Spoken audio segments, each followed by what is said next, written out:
और चलिए इसी खबर पर चर्चा के लिए जुड़ लेते हैं, हमारे साथ मेहमान जुड़ गए हैं। सबसे पहले आपको बता दें, डबल पैरालंपिक स्वर्ण पदक विजेता देवेंद्र झाझरिया जी हमारे साथ जुड़े, जिन्होंने असफलताओं को अपनी कामयाबी के रास्ते में कभी आने नहीं दिया। अपनी कमजोरी को ताकत बनाकर दुनिया पर फतह कैसे करनी है, इनसे बेहतर और कोई नहीं जानता। तो झाझरिया जी, आपका स्वागत है हमारे इस चर्चा में हिस्सा लेने के लिए। और हमारे साथ दूसरे मेहमान जुड़ गए, पहलवान सोमवीर जी। आप दोनों का बहुत बहुत शुक्रिया हमारे साथ जुड़ने के लिए। देवेंद्र जी, सबसे पहले आपसे जानना चाहेंगे, जब तिरंगे के नीचे राष्ट्रगान होता है, खिलाड़ी खड़ा हो, स्वर्ण पदक हाथ में हो, कैसा माहौल, रोंगटे खड़े हो जाते हैं एक तरीके से, साथ ही साथ देश के आपके पीछे जो युवा पीढ़ी है उनका मनोबल भी बढ़ता है। मतलब कई काम आप एक साथ कर रहे होते हैं एक फ्रेम में। देवेंद्र जी।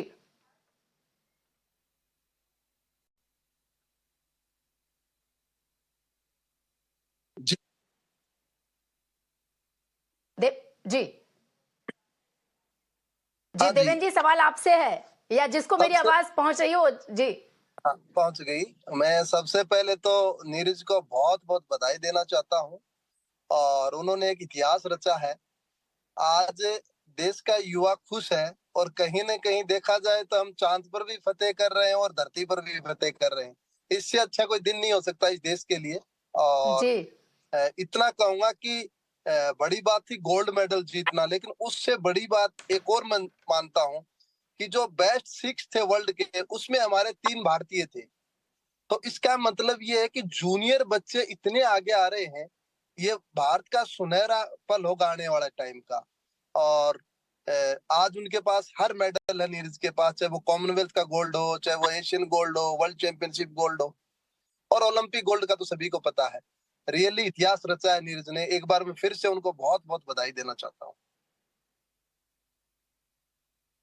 जी बिल्कुल, सोमवीर जी, आपसे भी जानना चाहेंगे कि तिरंगे के नीचे जब आप अपने देश को रिप्रेजेंट कर रहे होते हैं, विश्व का मंच होता है, जब वहां आप खेलने जाते हैं और आपको मालूम है कि आप जीत रहे हैं, स्वर्ण पदक जीत रहे हैं और तिरंगा झंडा आपके हाथ में होगा, राष्ट्रगान चलेगा, सभी खड़े होंगे, कैसा माहौल है? खासतौर पर नीरज चोपड़ा के लिए क्या कहना चाहेंगे? 25 साल के युवा खिलाड़ी हैं और अपने से छोटे युवाओं के लिए निश्चित तौर पर एक, अगर कहा जाए तो एक लक्ष्य बनकर खुद नीरज चोपड़ा खड़े हो गए हैं।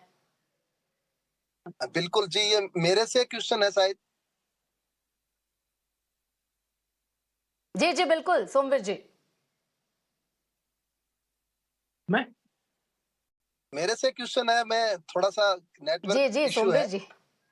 जी बिल्कुल, आज तो कोई भी बोल सकता है सोमवीर जी। हाँ जी, हाँ जी।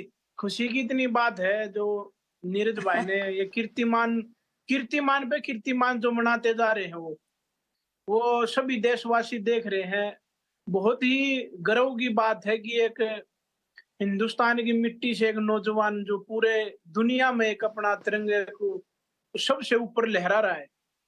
ये बहुत खुशी की बात है। और जैसा कि आप पहले बोल रहे थे कि झंडा जब ऊपर जाता है हमारे देश का, तो खिलाड़ी कैसा महसूस करता है और क्या उसके ऊपर, जैसे अगर आप बोले कि ओलंपिक का गोल्ड मेडल जीता, उसके बाद कोई टूर्नामेंट खेल रहे, कहीं कोई उसमें हिचक होती है।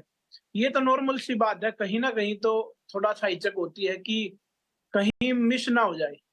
लेकिन फिर भी एक खिलाड़ी इतना मोटिवेटेड होता है कि जी उसके ऊपर भी वो विजय पा लेता है, और इतना सेल्फ कॉन्फिडेंस होता है जी उसके जी पास। बिल्कुल, जैसे सोमवीर जी, आपके पास नीरज दोबारा जैसे लौटूंगी और माफी चाहूंगी, आपको यहाँ पे रोकना चाहूंगी। हमारे साथ former field and track athlete Ashwini ji जुड़ गए। Ashwini ji, your first reaction here please.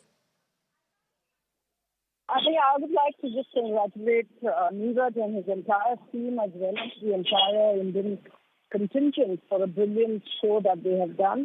I think Indian sport, Indian athletics has come of age. It's a new era for the athletics scenario, and with Neeraj leading the front, absolutely brilliant performance by Neeraj, as well as his teammates Jenna and Manu, and the 4x4 relay men, as well as Chaudhary has done beautifully in the 3,000 people. Overall, it's been a fantastic effort by these athletes. I think India is coming of age in the athletics field. I am so happy to see that. So congratulations to the entire team of coaches, athletes, and the support team. Thank you Ashwini ji. तो former field and track athlete, आपको बता दें Arjun award से इन्हें सम्मानित भी किया गया था। तो आज देश का हर खिलाड़ी, हर वो फैन, आपको बता दें हर कोई खुश है जिस तरीके से नीरज चोपड़ा ने देश का गौरव बढ़ाया, देश का मान बढ़ाया। और हमारे साथ हमारे दो मेहमान भी लगातार जुड़े हुए, जो लगातार देश को उन्होंने रिप्रेजेंट किया है विश्व मंच पर। और सोमवीर जी हमसे बात कर रहे थे। जी सोमवीर जी, माफी चाहूंगी और आप अपनी बात रखना जारी रखिए प्लीज सर। हाँ जी, कोई बात नहीं मैडम। तो मैं यही बता रहा था कि जैसे नीरज इतना मोटिवेटेड है और कॉन्फिडेंट भी है कि जैसे अब उन्होंने थ्रो किया और वो ऐसे हाथ उठा देते हैं, उनको विश्वास है अपनी थ्रो के ऊपर कि अब ये सबसे आगे जाएगा। ऐसे ही ओलंपिक में ऐसे ही उन्होंने ऐसे हाथ उठा के ऊपर अपना कॉन्फिडेंस दिखाया था कि हाँ ये सबसे आगे गया है। और अब मैं बात करूं तो ओलंपिक में 86 मीटर उन्होंने फेंका था और अब 88.17 अभी फेंका है। तो आने वाले ओलंपिक से भी हम ये मान सकते हैं कि ये गोल्ड और बिल्कुल बिल्कुल सोमवीर जी, और यही तो देश के गौरव का मान बढ़ रहा है, सम्मान बढ़ा। और आपको बता दें कि भीम चोपड़ा जी इस वक्त हमारे साथ जुड़ गए, नीरज चोपड़ा के चाचा जी हैं। सबसे पहले सर आपको शुक्रिया। कैसा महसूस हो रहा है जब सुपुत्र द्वारा बेटे द्वारा ऐसा करतब किया जाए जिसकी वजह से देश का मान और गौरव बढ़े? सर भीम जी। जी, आप सबका बहुत बहुत धन्यवाद। और बहुत अच्छा लग रहा है। एक इस बच्चे की वजह से पूरे देश में खुशियां आई हैं। पूरे देश के लिए एक ऐसा मेडल आया है जिसका हमें वर्षों से नहीं कह सकते। एथलेटिक्स के इतिहास की बात करें तो एथलेटिक्स में पहली बार वर्ल्ड चैंपियनशिप में गोल्ड मेडल आया है। एक बहुत ही सम्मान की बात है देश के लिए।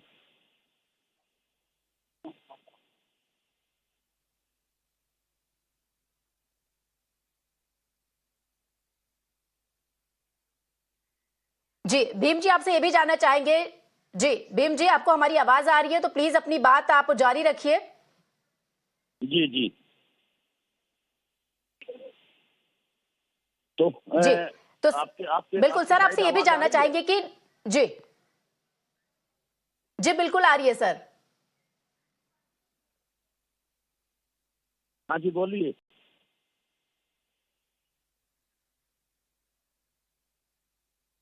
जी भीम जी, आपसे ये भी जानना चाहेंगे कि उपलब्धि तो बहुत बड़ी हासिल कर ली है नीरज चोपड़ा ने, देश का मान बढ़ रहा है, परिवार का भी मान सम्मान बढ़ रहा है। खास तौर पर अगर उनके बात की जाए बाकी चीजों की, जिस तरीके से एक एक करके नई सीढ़ियां जो है, बुलंदियां जो है वो नीरज चोपड़ा लगातार हासिल कर रहे हैं, तो घर में उनका व्यवहार कैसा रहता है, उनका डाइट प्लान कैसा रहता है, किस तरीके से वो खुद को इतना फिट और फाइन रखते हैं?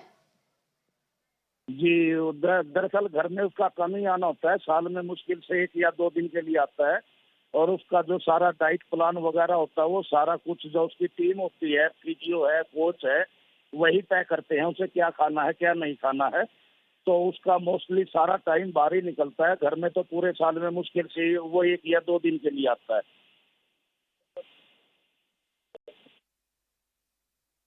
जी बिल्कुल बिल्कुल भीम जी, बस आपसे आखिरी सवाल जानना चाहेंगे कि जब देश वापसी होगी तो उनकी तैयारी के लिए, स्वागत के लिए बेटे की क्या कुछ किया जा रहा है फैमिली द्वारा? कैसे तैयारी करेंगे आप लोग? अभी तक तो कोई प्लान है नहीं। जैसे उसके आने का होगा, क्योंकि हमें लगता है उसके आने का अक्टूबर के लास्ट में होगा, बहुत समय है तब तक हमारे पास। और जब तक आपस में बैठ के बात कर लेंगे, हफ्ते 10 दिन में थोड़ा वो भी रिलैक्स हो जाएगा, उससे बात करेंगे। तो जैसे ही समय मिलता है बात करके जैसा भी आगे की फ्यूचर की प्लानिंग बनेगी उस हिसाब से सेलिब्रेट करेंगे। जी बिल्कुल भीम जी, एक बार फिर से आपको बहुत बहुत बधाई देश को ऐसा सुपुत्र देने के लिए और इस तरीके से परवरिश करने के लिए कि आज वो देश की झोली में जो पदक है वो पूरा पदक जो है देश की झोली भारत माता को समर्पित करे। आपका बहुत बहुत शुक्रिया सर। जी जी शुक्रिया जी। जी, तो नीरज चोपड़ा द्वारा ऐसी उपलब्धि हासिल की गई है। आपको बता दें कि लगातार सोशल मीडिया की अगर बात करें तो वहां से भी सम्मान और जो बधाई संदेश है वो भी लगातार आना जारी है। उनके जो परिवारजन है उनकी प्रतिक्रियाएं भी सामने आई और साथ ही साथ आपको बता दें कि जो राजनीतिक प्रतिक्रियाएं हैं वो भी सामने आ रही। तो कुछ प्रतिक्रियाएं भी आप इस वक्त पहले सुन लीजिए।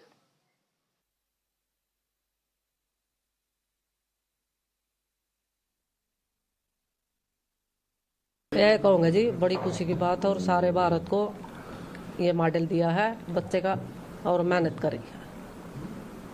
आगे की क्या उम्मीद है? क्या आगे की भी यही उम्मीद है, वो तो देखो मैदान में जाएगा तब क्या आएगा, नहीं तो गोल्ड की उम्मीद है।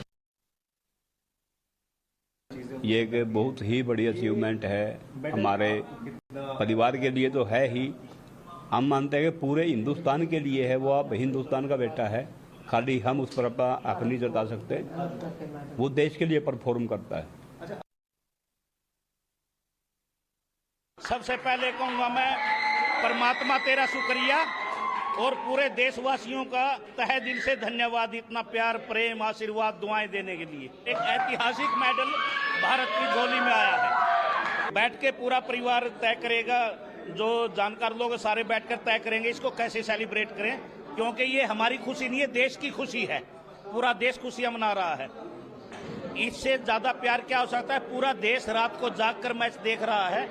ये हमारे देश के लिए बहुत गौरव का पल है और इसको अच्छे से सेलिब्रेट करेंगे। और हमारे साथ भारतीय एथलीट अंजलि जी जुड़ गए। जी अंजलि जी, आपकी पहली प्रतिक्रिया जानना चाहेंगे इस पर। बहुत ही खुश हूँ नीरज के अचीवमेंट के लिए, और पूरा देश रात में जग के वो अचीवमेंट देखना चाहता था। जो ओलंपिक मेडलिस्ट है, लेकिन इसके बावजूद भी उनका जो अंदर का फायर है कि कोई भी कंपटीशन हो उनको जीतना ही है, उनकी जो लगन है उस तरफ, वो बहुत ही अप्रिशिएटिव है। उनका जो मेहनत है वो हम करीब से देखते हैं एज एन एथलीट और कमिटी मेंबर्स के होने के कारण। और मैं बहुत खुश हूँ। ये एथलेटिक्स जैसे इवेंट में हमारा जो एक कॉम्प्लेक्स था कि हम उसमें नहीं अचीव कर सकते या हमारा लिमिटेड अचीवमेंट हो सकता है, वो सारे बैरियर्स नीरज ने तोड़ के रखे हैं। तोड़े ही नहीं है कि सारा ये दरवाजा ओपन करके रखा है हमारे फ्यूचर एथलीट्स के लिए, क्योंकि हमारे लिए बहुत ही महत्वपूर्ण कामगिरी है। वर्ल्ड चैंपियन एथलेटिक्स के इवेंट में हमारे पास है, ये बहुत ही गौरवशाली बात है भारत के लिए। और ये पेरिस के लिए बहुत ही मोटिवेशनल या बूस्टिंग फैक्टर होगा नीरज के लिए कि ये रास्ता आसान है और फिर से उसी कदम पे मैं दोबारा चल सकता हूँ। पेरिस में फिर से हमारा राष्ट्रीय गान सुन सकते हैं। तो I am just looking forward for the Paris Olympics. जी जी अंजलि जी, आपका शुक्रिया हमारे साथ बातचीत करने के लिए। तो नीरज चोपड़ा द्वारा ऐतिहासिक मोमेंट दिया गया है जिस पर आज हम चर्चा कर रहे हैं, भारत का मान बढ़ाएगा। और हमारे साथ आपको बता दें कि देवेंद्र जी इस वक्त जुड़े हुए हैं, हमारे खास मेहमान। देवेंद्र जी, माफी चाहूंगी कुछ तकनीकी खराबी की वजह से। फिलहाल आपसे एक आखिरी सवाल देवेंद्र जी करना चाहूंगी। एक अहम मोमेंट होता है, लेकिन इसके पीछे की देवेंद्र जी अगर तैयारियां देखी जाए तो खुद बतौर खिलाड़ी आपसे ये जानना चाहूंगी कि एक लंबा संघर्ष समाहित होता है जब आप इस बुलंदी को छूते हैं। बिल्कुल, खास करके एथलेटिक्स में परफॉर्मेंस बहुत लेट आती है। आपको कम से कम 5-6 साल पहले ट्रेनिंग करनी होती है, फिर आप जाकर के इंटरनेशनल लेवल पे रिप्रेजेंट करते हैं। और ओलंपिक लेवल पे मेडल जीतने के लिए मैं कहूँ कितनी साधना की होगी नीरज ने, क्योंकि मैं उनके साथ रहा हूँ। 2022 में हम फिनलैंड में एक साथ ट्रेनिंग करते थे, तो मैंने नीरज के अंदर तो देखा कि बहुत ही डिसिप्लिन वाला है वो 8:05 पे ग्राउंड में आता था, तो 8:05 पे ही आता था। वो हमारा खाने का भी सेम ही टाइम था। और आपको घर से 12-12 महीने दूर रहना पड़ता है, परिवार से, फैमिली से आप बात भी नहीं कर पाते ज्यादा। लेकिन कहीं न कहीं जब मैं एथलीट होने के नाते बताऊंगा कि जब हिंदुस्तान का राष्ट्रीय ध्वज का जब मान सम्मान बढ़ाने का समय होता है, तो उसके आगे फिर सब चीजें गौण हो जाती हैं। सबको हम छोड़ देते हैं, हम ये चाहते हैं कि देश के लिए हमें मेडल जीतना है। और मैं तो ये कहूंगा करोड़ों भारतीयों को ने आज एक खुशी का पल दिया है। और एक खिलाड़ी को इंजरी से भी काफी जूझना पड़ता है। नीरज को भी काफी एल्बो इंजरी हुई थी, जी तो उस टाइम में थोड़ा सा निराशा भी होती है कि बहुत फिट होता तो शायद और अच्छा परफॉर्मेंस देता। लेकिन खेल में यही होता है कि खेल जीवन में बहुत कुछ सिखाता है, और आपको अनुशासन सिखाता है, आपको आगे बढ़ने की सिखाता है, आप में राष्ट्रीयता की भावना जागृत करता है।